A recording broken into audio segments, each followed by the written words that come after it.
తిరిగి BCN news కి స్వాగతం.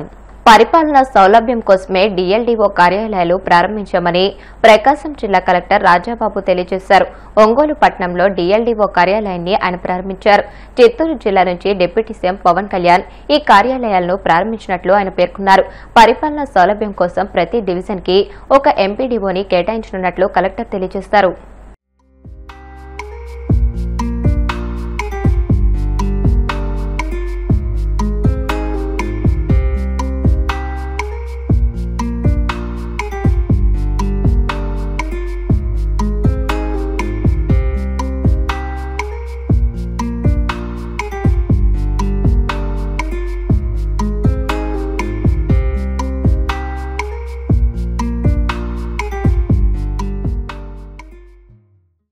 డిఎల్డిఓస్ సంబంధించి ఆఫీసెస్ అన్నీ కూడా డెడికేటెడ్ ఆఫీసెస్ అన్నీ కూడా ఈరోజు ఇనాగ్రేట్ చేయడం జరుగుతుంది. గౌరవ ఉప ముఖ్యమంత్రి వర్యులు శ్రీ పవన్ కళ్యాణ్ గారు చిత్తూరులో వాళ్ళు ప్రారంభిస్తున్నారు.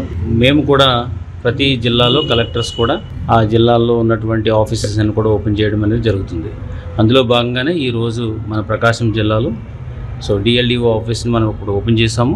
వాళ్ళకి అనుసంధానం చేసినటువంటి డిపార్ట్మెంట్లు అయినటువంటి ఏపీడీఓ అండ్ డిఎల్పిఓ ఆఫీసెస్ని కూడా మనం ఈరోజు ఇనాగ్రేషన్ చేయడం జరిగింది. ఎంపీడీఓస్ అందరూ కూడా చాలా కాలం అదే డెజిగ్నేషన్స్లో పనిచేయడం అనేది జరుగుతుంది. సో చాలా కాలంగా ఎంపీడీఓస్ అందరూ కూడా దీని విషయంలో మాకు అప్గ్రేడ్ చేసి మాకంటూ ఒక డెడికేటెడ్ డెజిగ్నేషన్ ఇచ్చి అసైన్ చేయమని చెప్పేసి అని అంటున్నారు.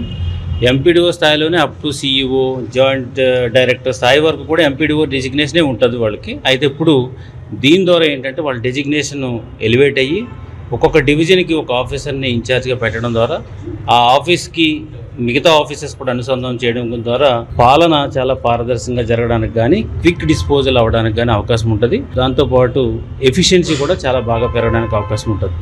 So I wish the office will function towards the aspirations of the public. I hope that this will definitely give a good results to the public, and I'll also wish all the officers best wishes for them, and also congratulations for their new office. So now I hope that this initiation by the Honorable Deputy CM will definitely yield the results what he has. అందుల మహిళా T20 world cup లో భారత్ విజయంలో కీలక పాత్ర పోషించిన విశాఖ అందుల residential విద్యార్థిని కరుణకుమారిని collector Harendra Prasad ఘనంగా సత్కరించారు. జిల్లా పరిషత్ జంక్షన్ నుండి కలెక్టరేట్ వరకు ఆమెను ఊరేగింపుగా తీసుకువచ్చి సమావేశ మందిరంలో సత్కరించారు. ప్రాక్టీస్ కోసం 2 క్రికెట్ కిట్లకు 50,000 రూపాయలు, వరల్డ్ కప్ విజయానికి గుర్తింపుగా collector 1 lakh cheque, cricket for the blind AP president Sharath 1 lakh cheque అందజేశారు.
కరుణకుమారి గారికి హృదయపూర్వక ధన్యవాదాలు, నమస్కారాలు, అభినందనాలు. ఒక చక్కటి విజయం అంతర్జాతీయ స్థాయిలో క్రికెట్ టోర్నమెంట్ లో గెలవడం అనేది మామూలు విషయం కాదు. ఆ గొప్ప గెలుపుని సాధించిన కరుణకుమారికి హృదయపూర్వకంగా నేను అభినందిస్తున్నాను. ఆవిడ మన ప్రాంతవాసి కావడం, ఇక్కడ మన స్కూల్లో ఎన్నడా స్కూల్లో చదివి ఇక్కడ నుంచి వెళ్ళి మన ప్రాంతంలో ఒక స్కూల్ కి తీసుకురావడం చాలా గర్వకారణం. సో ఆవిడ క్రమశిక్షణ గురించి అందరూ మాట్లాడారు. ఆ క్రమశిక్షణ నేర్పి పెంచిన తల్లిదండ్రులకి వాళ్ళకి ప్రత్యేకంగా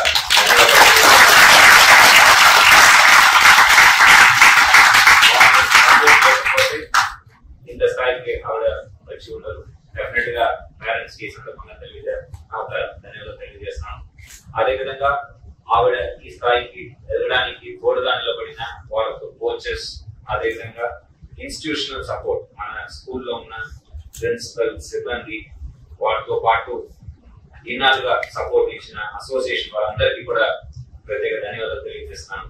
ఒక చిరు సత్కారం ఈ రోజు మనం ఏర్పాటు చేసాము. ఆవిడ అచీవ్మెంట్ కి సరిపోదు. From our limited resources, we could arrange a small. What she has proven is disability is not a hindrance. When someone wants to achieve success in life, ఒక డిసిప్లిన్ తో మనం ఒక పట్టుదలతో పని చేస్తే అది సాధించగలం అనేది ఆవిడ ప్రూవ్ చేశారు. ఎక్కడో పంట్ల మామిడి అనే ఒక కుగ్రామం నుంచి వచ్చి ఈ రోజు ప్రపంచ స్థాయిలో ఒక గుర్తింపు పొందారంటే కేవలం ఆవిడ ఒక డిసిప్లిన్ వల్ల.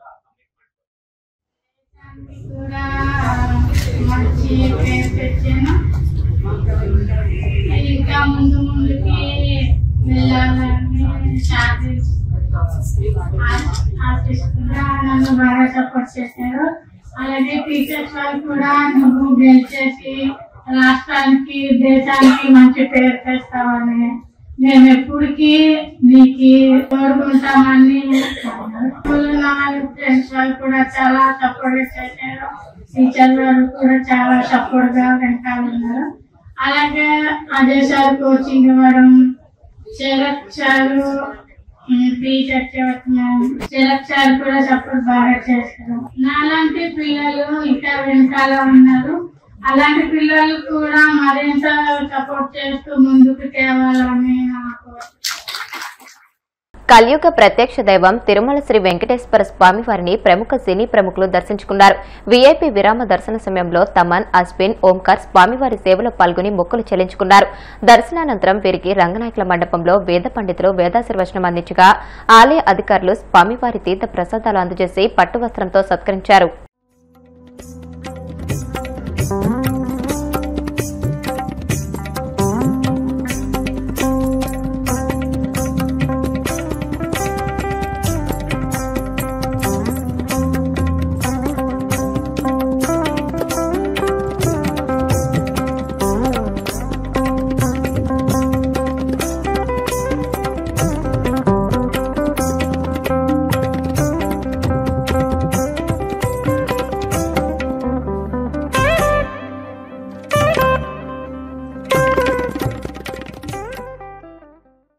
బీఆర్ఎస్ అధికారంలో ఉన్నప్పుడు ఓ కుటుంబ ప్రజల సొమ్మును దోచుకుందని, ఇప్పుడు ఆ కుటుంబంలో అక్రమ సొమ్ము కోసం గొడవలు జరుగుతున్నాయని తెలంగాణ ముఖ్యమంత్రి రేవంత్ రెడ్డి అన్నారు. కేసీఆర్ కుటుంబాన్ని ఉద్దేశించి ఆయన ఈ వ్యాఖ్యలు చేశారు. ఆదిలాబాద్ జిల్లాలో ఏర్పాటు చేసిన సభలో ఆయన మాట్లాడుతూ కేసీఆర్ 1,00,000 కోట్ల రూపాయలతో కట్టిన కాళేశ్వరం ప్రాజెక్టు 3 ఏళ్లకే కూలేశ్వరంగా మారిందని ఎద్దేవా చేశారు. ప్రస్తుతం తెలంగాణలో సర్పంచ్ ఎన్నికలు జరుగుతున్నాయని, మంత్రులతో మాట్లాడి గ్రామాలకు నిధులు తెచ్చేవారిని గెలిపించుకోండి అని ఆయన ప్రజలకు పిలుపునిచ్చారు. గొడవలు సృష్టించే వారిని పక్కన పెట్టాలని సూచించారు. మిత్రులారా, నేను చాలా సందర్భాలలో చెప్పిన, ఎన్నికలు వచ్చినప్పుడే రాజకీయాలు, ఎన్నికలు ముగిసిన వెంబడే అభివృద్ధి కార్యక్రమాలను అమలు చేయడము, సంక్షేమ పథకాలను పేదలకు అందించడమే మా లక్ష్యమని, సంక్షేమాన్ని అభివృద్ధిని 2 కళ్ళలాగా భావించి 4 కోట్ల తెలంగాణ ప్రజల యొక్క అభ్యున్నతి కోసమే మా ప్రభుత్వం అహర్నిశలు కృషి చేస్తుంది, నిరంతరం పనిచేస్తుంది. గత 2 సంవత్సరాలలో ఈడ చాలామంది చదువుకున్న యువకులు ఉన్నారు, పాత్రికేయ మిత్రులు ఉన్నారు. ఈ 2 సంవత్సరాలల్లా ఏ ఒక్క రోజైనా, 1 గంటైనా ఎప్పుడన్నా నేను సెలవు తీసుకున్నానా మీరు ఒక్కసారి ఆలోచన చెయ్యండి. అదేవిధంగా సాగునీరు, ఆనాడు ప్రాణహిత చేవెళ్ల ప్రాజెక్టు 2007-8లో డాక్టర్ వైఎస్ రాజశేఖర రెడ్డి గారు తుమ్మిడేటి నుంచి మొదలుపెట్టి చేవెళ్ల వరకు 16 లక్షల ఎకరాలు 38,500 కోట్ల రూపాయలతో పనులను ప్రారంభించాడు. దానికి కాక వెంకటస్వామి గారు డాక్టర్ బాబాసాహెబ్ అంబేద్కర్ గారి పేరు పెట్టాలి, ఆదిలాబాద్కు నీళ్లు ఇవ్వాలని ఆనాడు కాక వెంకటస్వామి గారు ప్రయత్నం చేస్తే వైఎస్ రాజశేఖర రెడ్డి గారు డాక్టర్ బాబాసాహెబ్ అంబేద్కర్ ప్రాణహిత చేవెళ్ల ప్రాజెక్టును పనులు ప్రారంభించడమే కాకుండా ఆదిలాబాద్కు నీళ్లు ఇవ్వాలి అని వందలాది కోట్ల రూపాయలు ఖర్చు పెట్టి ప్రాంతంలో పనులు చేసిండ్రు. కానీ తెలంగాణ రాష్ట్రం వస్తే ఈ ప్రాజెక్టులు వేగంగా పనులు అవుతాయి, మీకు నీళ్లు వస్తాయని మేము అనుకున్నాం. పాపం ఒక పెద్దాయన రూపంలో మీకు దయ్యమై పట్టిండు, మీ ప్రాజెక్టును కాలగర్భంలో కలిపిండు. ఆయన ఉద్దేశం ఏందో దురుద్దేశం ఏందో నాకు తెలియదు. పేరు మార్చిండు, ఊరు మార్చిండు, అంచనాలు మార్చిండు. పేరు కాళేశ్వరమైంది, ఊరు ఇంకెక్కడికో పోయింది. అంచనాలు 1,50,000 కోట్లయినాయి. 10 ఏళ్ళు తిరిగే లోపల 1,00,000 కోట్లు ఖర్చు పెట్టిండు. కాళేశ్వరం కడితే 3 ఏళ్లలోనే కూలేశ్వరం అయిపోయి కూలిపోయింది. ఆదిలాబాద్కు మాత్రం చుక్క నీరు రాలే. ఆయన ఇంట్లో కనక వర్షం కురిసింది తప్ప మన భూముల్లో బీడు భూముల్లో చుక్క నీరు రాలే. అందుకే ఇవాళ ఈ వేదిక మీద నుంచి స్పష్టంగా మీ అందరికి మాట ఇవ్వదలుచుకున్న మిత్రులు నగేష్ గారికి, శంకర్ గారికి కూడా విజ్ఞప్తి చేస్తున్నా. ఆనాడు ఉమ్మడి రాష్ట్రంలో 148 మీటర్ల ఎత్తుకు అనుమతి ఇచ్చిండ్రు. కానీ ఆనాటి ప్రభుత్వం 152 మీటర్ల ఎత్తుకు అనుమతిస్తే ఆదిలాబాద్లో పెద్ద ఎత్తున సాగునీరు అందించవచ్చని ప్రణాళికలు ఉన్నాయి. దానికి కొంత మహారాష్ట్ర ప్రభుత్వం అభ్యంతరం పెట్టింది. ఆ తర్వాతి కాలంలో 150 మీటర్లకు అనుమతి ఇవ్వడానికి సూత్రప్రాయంగా మహారాష్ట్ర ప్రభుత్వం ఒప్పుకున్నది. కానీ తెలంగాణ ప్రభుత్వమే ఆనాడు పెడచెవిన పెట్టింది. తుమ్మిడేటి దగ్గర ఉండాల్సిన ప్రాజెక్టు తరలిపోయి చిన్న కాళేశ్వరం, మేడిగడ్డ, అన్నారం, సుందిళ్ల పేరు మీద ఎక్కడికో కిందికి తరలిపోయింది. కరీంనగర్ జిల్లాలో నిర్మాణం జరిగింది. అదైనా మంచిగా జరిగిందా అంటే 1,00,000 కోట్లు ఈరోజు గోదావరి పాలైపోయినాయి, గోదావరిలో కొట్టుకపోయినాయి. పాపం ఊరికే పోదు అన్నట్టు ఈరోజు ఎన్ని బాధలు పడుతుర్రో సూరు. సొమ్ము వచ్చిన తర్వాత సొంత పిల్లలే కత్తులతో పొడుచుకుంటారు. వార్తలు ముగించే ముందు ముఖ్యాంశాలు మరొకసారి. రాజధానిలో జరుగుతున్న అభివృద్ధి పనుల గురించి జగన్ కి అవగాహన లేదన్న మంత్రి నారాయణ. భూ సమీకరణకు సేకరణకు కూడా ఆయనకు తేడా తెలియదని ఎద్దేవా. పోలవరం పనులను 88% పూర్తి చేశామన్న మంత్రి నిమ్మల. జగన్ పాలనలో విధ్వంసమైన ప్రాజెక్టును కూటమి ప్రభుత్వం తిరిగి ట్రాక్ లో పెట్టిందని వ్యాఖ్య. తిరుమల శ్రీవారిని దర్శించుకున్న పలువురు సినీ ప్రముఖులు. ఆలయ మర్యాదలతో స్వాగతం పలికిన అధికారులు. అక్రమ సొమ్ము కోసం కేసీఆర్ కుటుంబంలో గొడవలు జరుగుతున్నాయన్న రేవంత్ రెడ్డి. వారింట్లో పైసల పంచాయతీ తప్ప మరొకటి లేదన్న ముఖ్యమంత్రి. ఈ వార్తలు ఇంతటితో సమాప్తం. మరిన్ని వార్తల కోసం BCN digital YouTube channel, Facebook page ని ఫాలో అవ్వండి. అప్డేటెడ్ వార్తల కోసం ప్లీజ్ సబ్స్క్రైబ్.